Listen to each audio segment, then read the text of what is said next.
I know, that's a fire thumbnail, but we're not here to talk about that.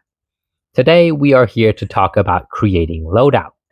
But before you can create a good loadout, you need to understand the different unit archetypes that exist within the game. An archetype basically explains what a unit purpose is, and you will use a loadout that bring out the best quality within that unit or to cover up for their weaknesses. There are three main archetypes within anime auto chess. First are the basic attackers, second, the ability spammers, and third, the tanks. The basic attackers mainly rely on their basic attacks to get things done. Ability spammers rely on their abilities, and tanks are, well, they're tanks. There's really one type of weakness within the game, and that is the lack of survivability. Not having survivability can mean having low HP, armor, resistant, or having no way to regen. In the majority of cases, it is a combination of these things. A unit's survivability would greatly affect the equipment choice that you should have. I would prioritize covering a unit's weakness before focusing on their strength. Now, before I explain further, there are two things I need to tell you. First, what type of equipment you have on your unit also depends on what trait you already have on that unit.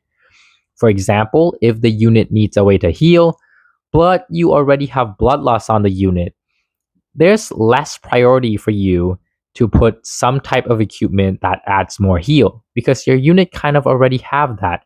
So you might opt out for something else that would benefit you more.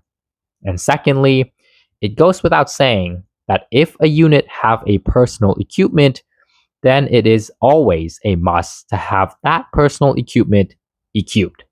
For example, Toji and his inverted spear. And with that out of the way, let's begin the lesson. Basic attackers mainly rely on their attack speed and crit chance. So equipments such as the inverted dagger, phantom dancer, and the key of Babylon are mainly used.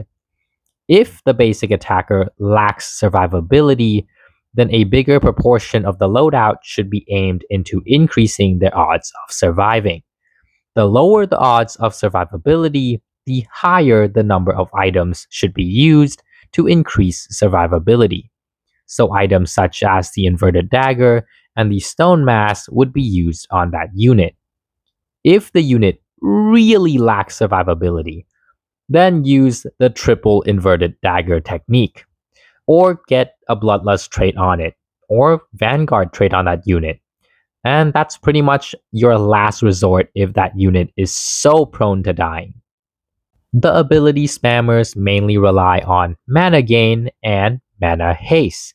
So equipments such as magic charm and pocket watch are used for ability spamming. Normally, you would use one magical charm and two pocket watches on a unit that you would consider an ability spammer. These include buffer, debuffer, or just DPS units. However, if the ability spammer lacks survivability, then items such as Dio's Bone or Stone Mask can be used to increase their survival. One thing to note is that the ability spammers do not value survivability as much as the basic attackers. As long as you do not die instantly, then you're valuable. So, a smaller portion of the items would be used to increase survivability for ability spammers compared to basic attacker.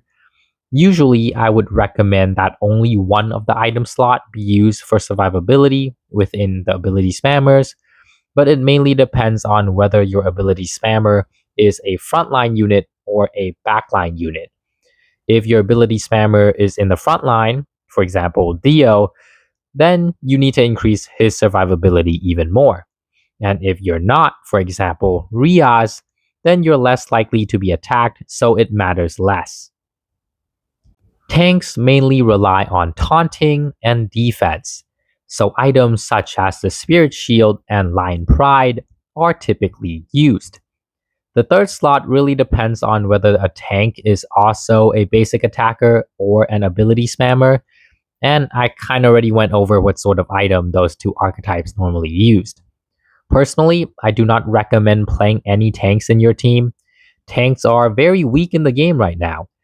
In the team that I use to get to wave 80 plus in Infinite, Classic Infinite, none of my units are tanks. I use 3 basic attackers and 3 ability spammers. Kirito, Toji, Toji on Evo, Rias, Ace, and Dio. And that's pretty much my entire team. All DPS and a bit of support. And that's pretty much it for the video. I hope you enjoy it and have a wonderful day.